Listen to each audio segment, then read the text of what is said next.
When I did my book, Spiritual Bypassing, one of the key things I had to do in that book was take anger out of the trash bin for many people. A lot of paths I knew of, especially Buddhists, would demonize anger, see it as unwholesome. There's an unhealthy anger, which I would call aggression, violence, ill will. There's a healthy anger. Like I'm super close to my wife, but we're passionate people. We get angry. But if I'm angry at her or she at me, what we've learned to do is let it come from the heart as well as the guts. I may be red-faced, heated, fiery, but I haven't forgotten. I'm very connected and love her. And that creates a deep safety.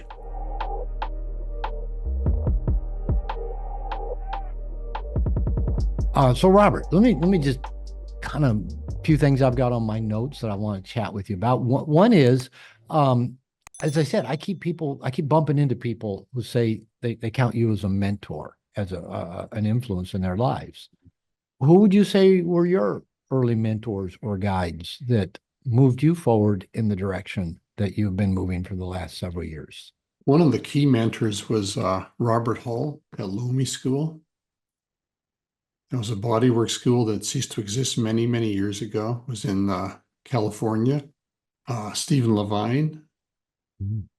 I've heard Stephen Levine. I heard him speak years ago. Always talks about soft belly. So that's him, right? Belly. Yeah. Soft belly. Ramdas. But mainly just getting my ass kicked profoundly by life. I just was vaulted into the work I needed to do. I had no idea I needed to do it. Once I was in it, though, I felt so at home doing deep, deep work, combining body work, gestalt, emotional release. And I took to it. I did it for free for the first couple of years back in the mid-70s, excuse me, mid-70s. I loved it so much. And I realized in 78 I can make a living at this. So hung up my shingle, it worked, and the work kept evolving. I kept learning from it, shifting it. But what I learned early on was to stop using structure. I haven't used structure since 1980, ever. I just don't. I walk in, I don't know what I'm going to be doing with a group, a person, a couple session. I kind of wing it, but my intuitive radar is on so high. I'm picking up stuff all the time. I'm not saying everything I see and sense, but I'm letting myself be guided by what I pick up. So if I give you, say, an incomplete sentence, what I'm feeling right now is, and you finish it, once you finished it, I respond to what you just said in the moment. I'm not going, well, I want to take Robert in this direction. This is the box I want to put him in. Mm-hmm. I shed that a long time ago. So that's evolved and evolved and evolved, and I've grown. I've been close to death a number of times. I'm in a remarkably deep, intimate relationship. This is my spiritual path with my wife, Diane. And I'm becoming increasingly intimate with my mortality, which is deepening my life. Mm-hmm. I mean, I meditate on my death every day, but it's not more, but I actually enjoy it. I love what you said about you just go with what's in the room. And I come out of a therapy background. My doctorate's in marriage and family therapy. And you know, that's the way I've always worked with couples, I've always led groups, is just come in and go with what's there. And I know nowadays I work with so many men's coaches, and kind of the whole life coach style is, well, you've got this series of steps you take people through. And coaches will come to me and say, you know, Dr. Glover, what are the steps you take nice guys through? I go, I don't know. I don't have those steps. I just go with what's up in the room. But you are taking steps that fit the person's energy. You're being attuned to them in the moment, which is actually more of a gift. And out of that, well, when I'm training therapists, one of the key things I'm teaching them is about being creative in the work, trusting your instincts, trusting your intuition, being creative, and also being curious, really curious. I had someone recently just casually said she had a doctorate in physics. Sort of off, and I took that and ran with it. We had an incredible session in front of this group around physics and what's beyond physics, heart, the whole thing. And it was just so enlivening for her, me, everyone. But that it began because I was curious. I took physics in university. It was damned hard. And I thought, here's someone with a doctorate. And they're going, oh my God, we can talk Einstein, or we can talk some theory, but not in the sense of that person's innate wholeness. I love that curiosity. So I didn't have death on my questions to ask you about, but I had a near-death experience 7 years ago.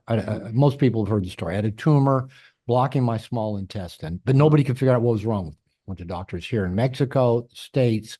Over a period of 3+ months, I lost over 30 pounds. I was in pain constantly. I couldn't eat, couldn't shit, couldn't sleep. And I surrendered. I surrendered into, I didn't know what was killing me. I'm pretty sure it was killing me. I didn't know quite how long it would take to kill me. Um, Breathing was the only pain relief I had. And once I surrendered, people said, Robert, how you feeling? And I go, I don't know if I'm doing better or just getting better at feeling bad, which it was that I got better at Mhm. feeling bad. And then luckily, a doctor here in Mexico ran the right tests, found the tumor. So we got to do surgery, went in, took the tumor out. I got 3 holes in my belly and a nice size gap right here where they took the tumor out. I woke up in the, in the recovery room. I thought, number one, I'm alive. But number two, I thought, I'm back. My mind felt clear, even coming out of anesthesia. Mhm. And I promise you that was coming up on 76 and a half now, coming up on 7 years ago. And I know my life's different because of that experience. I know number one, I don't fear death Yeah. anymore. And number two, man, it gives meaning to how you live your life. So tell me about your death meditation. I think, the young people on the call would like to hear about. Let me tell you something first that corresponds to you. About 8 years ago, I was, there I was living in Ashland, Oregon, healthy, meditating, great diet, everything. I'm in the driveway with my wife. We're going to drive somewhere. And suddenly I feel this incredible pain going through my entire system, left side of my chest, my arm. And I recognize I'm having a heart attack. Oh my.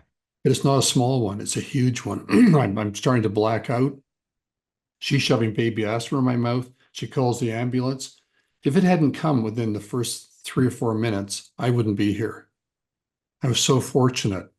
And I was blacking out. I was in agony. I thought, I don't want to die like this. And nothing I could do would save me. All my meditative practice, all the stuff I understood about who I am, made no difference. I was on my way out. And I wasn't gonna be able to even look in her eyes and say goodbye because I was so over. It was a 10 out of 10, absolute agonizing pain. I have a high pain threshold, and this was taking me over the edge. They got me in the ambulance, and I had one question for them. I said, am I going to die before we get to the hospital? And they were shoving morphine in me. It had no effect, trying to reduce the pain. And they said, no, you're not. And I went, okay. Screaming through traffic, get to the hospital. They got me prepped, ready. 40 minutes later, I have a stent put in. I can breathe. I'm in bliss. I'm in great pain. But I said then, every day after this is bonus day for me. And I Bonus. meant it. I call it house money.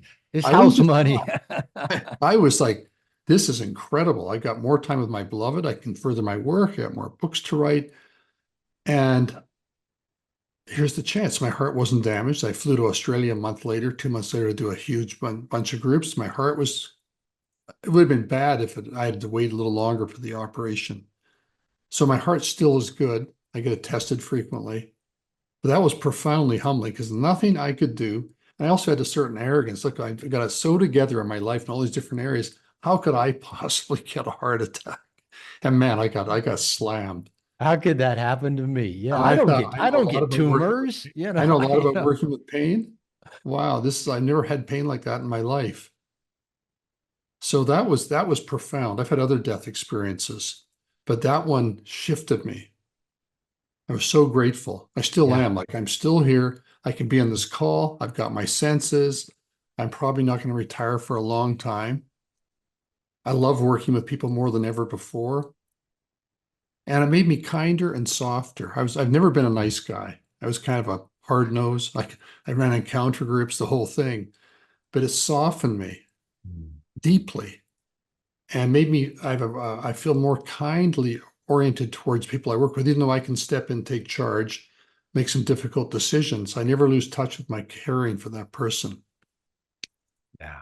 And I had some of that before the heart attack, but after the heart attack, I mean, you can see before and after pictures. So I look like a different person.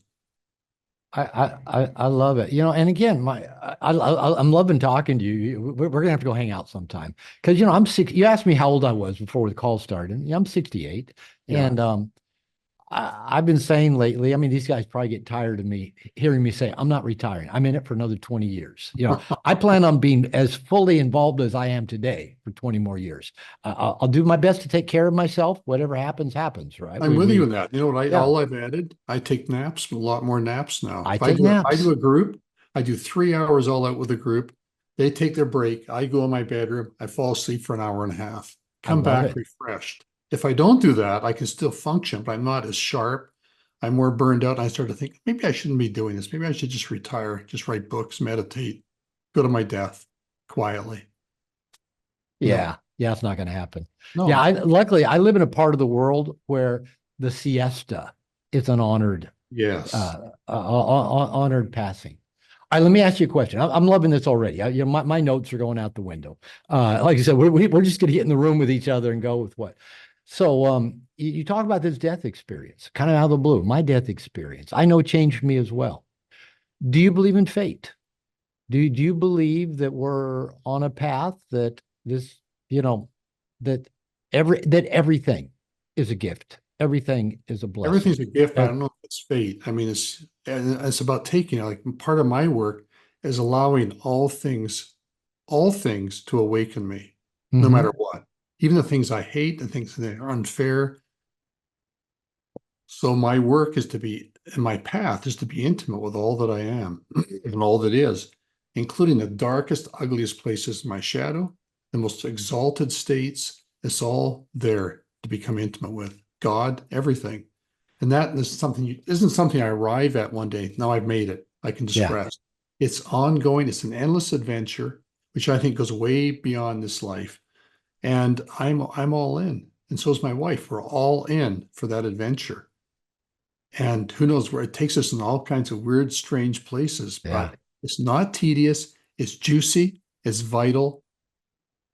I don't care how old I am. I still feel that vibrancy. It's getting stronger in some ways. I don't do the heavy weights at the gym anymore, but I still go to the gym. I've learned to temper my stuff. I don't challenge big waves anymore when I go into the ocean. My poor wife's watched me almost drown a couple times, but I've been swept out. So I've stopped being the adventurer that way. It's an internal adventure now.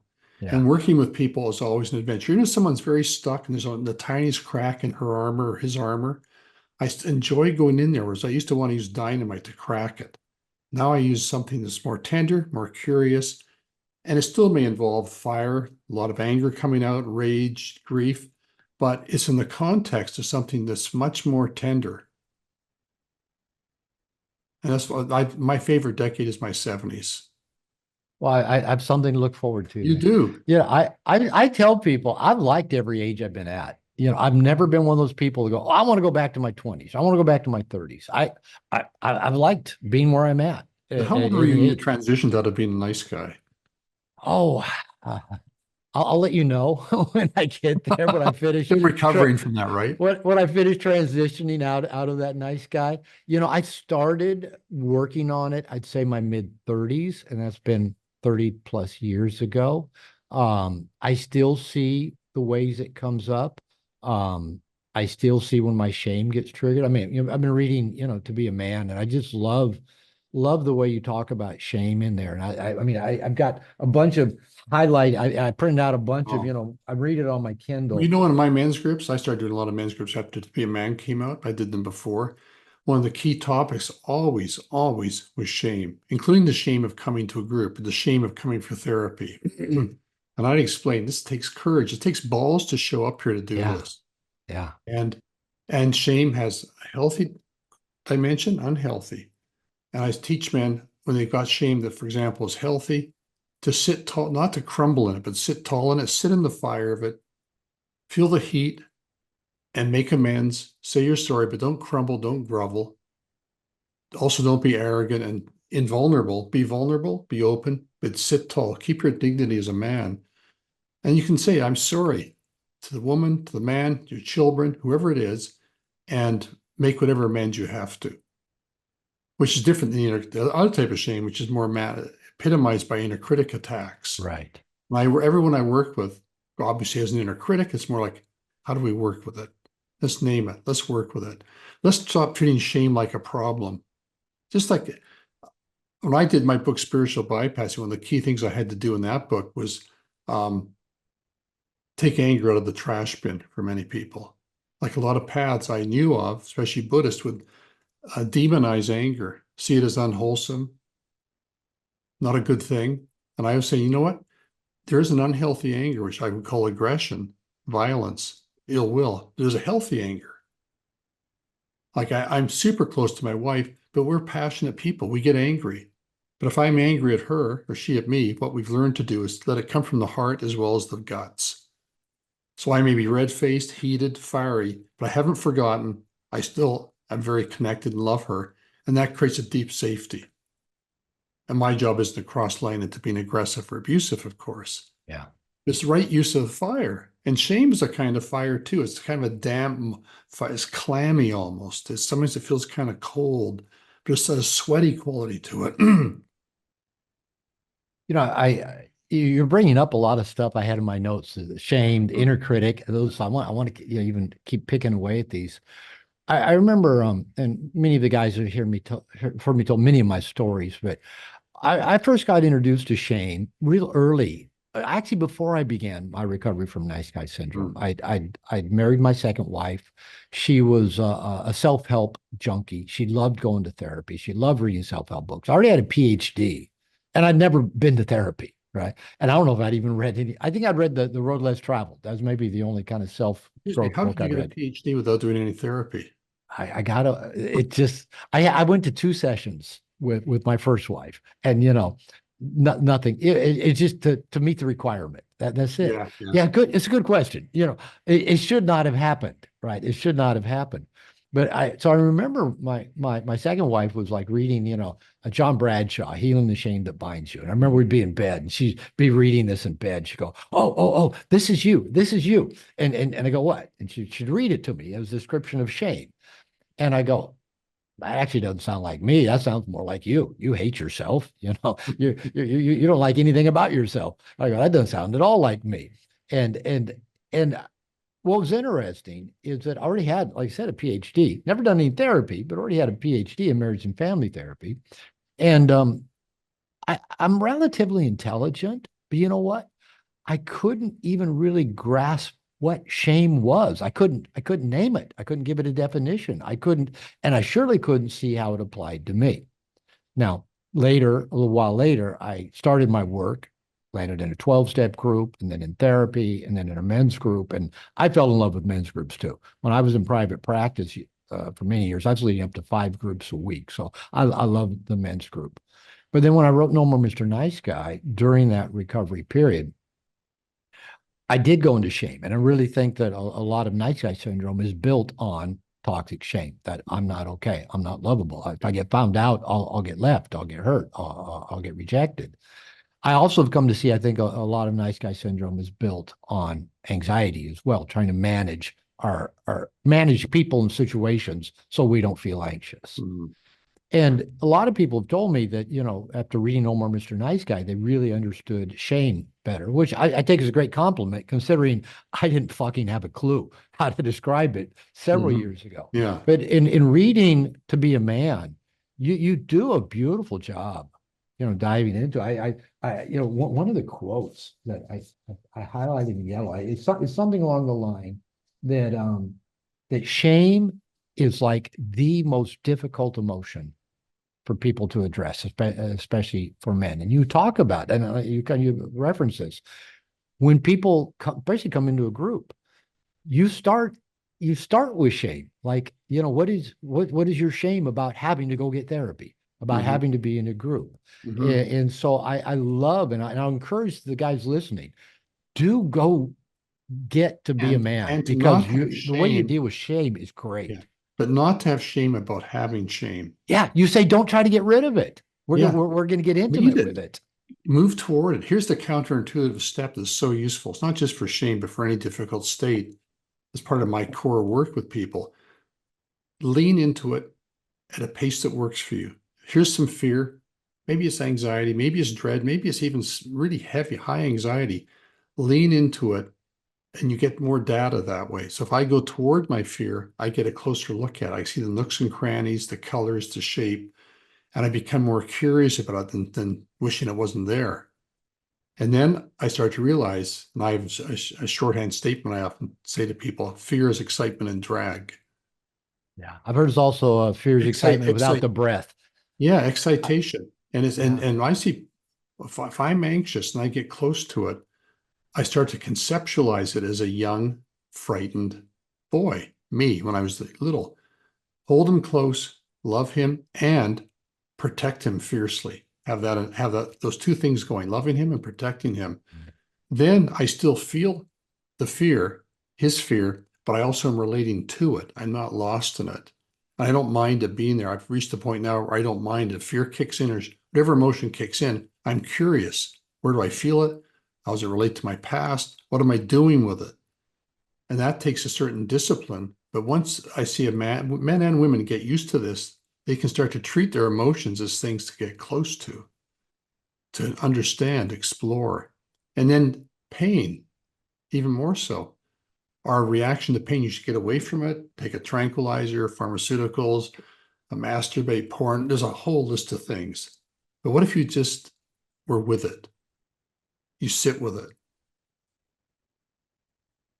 Now, many people who do deep meditation, they'll say I've seen they will tend to be sitting on their anger, not with it. I like that. You sit on it, like I don't have anger. I mean, I see, I feel all my emotions even more than I did when I was younger, but I feel cleaner in the expression. Not like I see the highest state as being one that's emotion free. No, it's more juicy, more vital. I love that juicy part. You mentioned like the Buddhist teaching, kind of push down those things like anger. I've always loved Thich Nhat Hanh. And I took one things I took away from him is he talks about treat anger like a mother treats her crying baby. Mhm. Yeah. Take it in, hold it, Oh, embrace it, give it the love. Don't, oh, you're crying, get away from me. Yeah, and so yes. I really like that embracing But what he of doesn't it. do, though, is encourage expression. He, like many teachers of his lineage, treat expression as inherently unskillful. A lot of it is unskillful, but if you Mm. were friends and I'm pissed at you, I could probably be quite skillful in being angry Mm. at you. It might be a little sloppy here and there, but Yeah. basically be skillful because I practiced. And if I didn't share that, I'd be resenting you internally, keeping that Oh from you. yeah. You start to wonder what happened to Robert. We used to be closer, et cetera, et cetera. Well, you mentioned even the commitment you and your wife have to go all the way through and and to hold love in the anger. And my wife, luckily, and we can bring a sense of humor because she has her triggers and her triggers trigger my trigger. And we've got these cycles that have gone on. And sometimes I'll go, all right, what's up? You order K. She's Mexican, so all in Spanish. I've learned to get mad, and she takes pride. She's taught me to swear in Spanish, of course. Um, but I'll say, what's up? And she'll go, same old thing. I'll say, which same old thing? You're about 12 same old things. And Yeah. she goes, well, I don't want to fight. I go, that's not true. You love fighting. And I go, how about this? Don't even tell me what's bothering you. How about I just yell at you, call you hurtful names, throw a couple things, and we call it good. She goes, no, it's not the same if you're not really mad. And so we can bring a humor into this thing that's been ugly at times, has been unskillful, Yeah. but there's a love that brings us back to we know we're both human. We're not going to get this Yeah, at a certain perfect. point, you stop being adversarial where you're fighting each other. Instead, you Yeah, shift to fighting for the relationship. yeah, and we And get the image is playful with it and loving. the image then is you're both side by side, gazing with mutual compassion upon the weaknesses of each partner, gazing with mutual compassion upon that. Yeah, That's very different than butting heads. and wishing this person wasn't in my life, and why do I have to Yeah, when deal I have with this? couples If fighting they, in front of me, what I do, I get them vulnerable right away, get them both vulnerable, then we proceed. They're not vulnerable. what do you do? How do you get them vulnerable? Give them incomplete sentences that bring up their things that are painful for them, things where they're on edge a little bit. I'm very skillful at that. I've done it for so many years. Within a few minutes, one or both are crying, they're open. Then we can say, now let's return to the topic, whatever arena it's in, sexual, emotional, doesn't matter. You talk about the inner critic and to be a man. And Yeah. I've got a course called the Ruminating Brain, or my plan is to turn it into a book where I talk with people that have this constant critic. I got a good friend that talks about the assassin in his Mm. head. And to be a man, you have a really nice step-by-step path for helping people to identify. And that's what I try to do. You're probably not going to get rid of the inner critic, but at least can we identify it and notice it? Yeah. So how do you do that? How do you help people with their own inner critic? You learn to identify it first. Yeah, Usually it shows up because it's I should, and dot, dot, dot. There's always a accusatory finger pointing at us, and we're not enough, we're not this, we're not smart enough. And usually it has one or both of our parents' voices in it. Excuse me. I say the first step is to identify it. And you've already given it a name too. So let's say your name, the name of yours is Bully or something. yeah, yeah, No, he's not a nice guy, in other words. He's a bully. And you name it, and then the next thing you do is you shift your awareness from mind to body instantly. You refuse to listen. You refuse to listen. And then by not listening to it, you decentralize it. It gets smaller. Like I still have an inner critic, but it's like a mosquito a long way away, buzzes.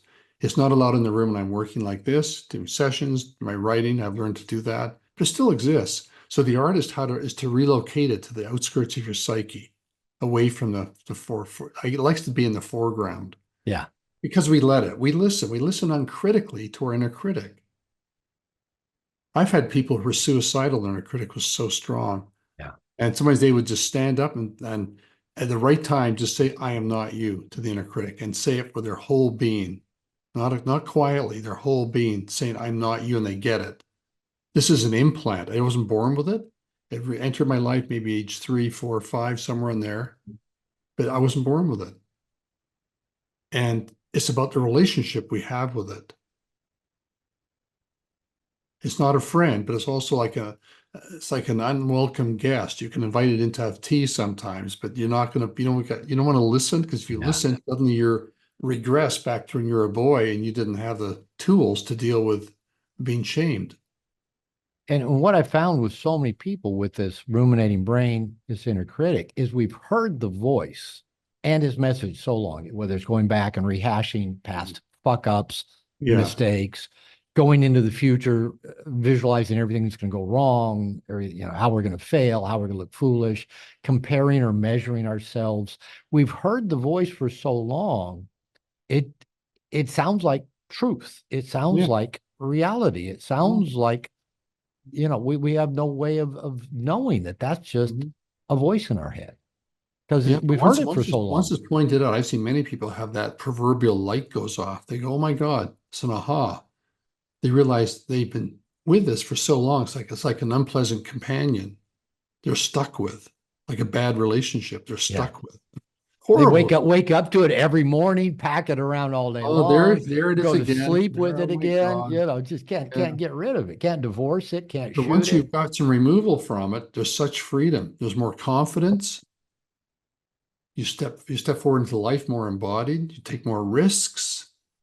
You're less afraid of being rejected, on and on and on, because you're not, because it's a kind of rejecting voice. So there's a way out. That's the good news. It's I hard do work, but I do know that. yeah, but But once people you, people forget because they've heard that voice for so many years. They might identify it, know it, and then they forget. Oh, it comes back, and we just go back to listening or to they it may miss again. it a little when it's gone sometimes. Yeah, Hmm, sure, it's quiet in here. didn't really like my partner, but it's kind of lonely in the house without him or her. It's like that. Exactly. My wife flew to Playa del Carmen this morning. I took her to the airport, and last night she was being all affectionate and close in bed. And she goes, are you gonna be so glad when I'm gone? Are you gonna be glad to have the bed all to yourself? You're gonna be so grateful to have the crazy woman out of your life, and yeah, I'm gonna enjoy the time alone. But yeah, I will miss Yeah, just that craziness. I guess we miss that crazy inner critic as well. Um, all right, I want to ask you about something. And yeah. maybe this is something that you and I can talk about another time. And it's on your website. And if you don't want to talk about this, we won't. But you say on your website you were a cult leader at Mhm. one time. And Mhm. I'm curious about that because, here I am, I'm leading a program. It's got my name on it. Mhm. Uh, you know, uh, there's my ego is in here as well as my desire to do something meaningful and leave a legacy behind. I'm not worried about becoming a cult leader, but it's funny, the day we launched Integration Nation 1 year ago in July, the email that went out mentioned the Gloverhood, which is just a playful way of referencing and one guy wrote me right back. He'd already put his email in and said, "This must be a cult because you're calling it the Gloverhood." And I said, Wow. "Well, if I try to tell you it's not a cult, you won't believe me, and you shouldn't believe me, if I am a cult leader." I said, "I think what you're just not getting is my corny sense of humor." But I do know, and I have two concerns about leading a program like this and saying I'm in it for another 20 years. Is one, at what point does ego or whatever it is take over and it's our way or the highway? My Mhm. other worry is that dementia will set in and nobody will tell me, and I'll keep trying to lead this thing from a demented state. So how did you become a cult leader, and I didn't plan it. how did you Never had it in my brain. I don't plan on being one either, so that's So why here's, I want to I ask you. started a community probably 40 years ago or something. A bunch of people wanted to go deeper. I said, well, just form a community. So I did that and deep work, living together, had our own children's school, businesses. It was going quite well, but then I got too full of myself, but I didn't know it because What I does was that even, look like? What is that? How do you know when you're crossing that line? well, first thing I didn't know at that time in my life, I didn't understand shame. Okay. I've been shamed a lot as a boy and I hated it. So here's a chance I had when I became this leader. I put myself in the position where I couldn't be shamed. This is in hindsight. I didn't teach about how to work with it then, which I regret, but I didn't have the skills then. I didn't have a mentor of my own who could guide me. And it gradually became more cultic, even as I was criticizing other similar setups as being cultic. I had a keen eye for the clay feet of others, but I didn't notice my own. I didn't. And I proceeded, it became more and more. I had too much power, not enough compassion. Very different man then. Then the whole thing blew apart in 94. I took a drug that almost killed me. I came out of it and I could no longer lead the way I had. My heart was blown open. And whatever I'd been, the cult leader was gone. But people still saw me as that. So I dissolved the community, moved on, changed my life, grew tremendously. I took it as a learning experience, very humbling. I called like the shadow of shadow work. I assumed I knew my shadow, but here was a Yeah. shadow I didn't know. So it's very humbling. And say with you, obviously, I don't think what you have is is a cult, but it could become somewhat cultic. But you probably have enough maturity and wisdom to say, these people are looking up to me too much. They get me on a pedestal. I think Robert Glover is so amazing. There's that. I'll fuck up in some way to get me down off that pedestal. I'll Yeah, let them know. Yeah. yeah. Uh, and but like you say, that shadow is others will see it probably before we do. And I have groups of men around me. Jason's one of them Yeah. who know that they can call me out, and I would welcome them to. I will be hurt and upset if they don't. Yes. And I have men surrounding me within this community who I hope they know can call me out, and I'll be Mhm. hurt and upset if they don't.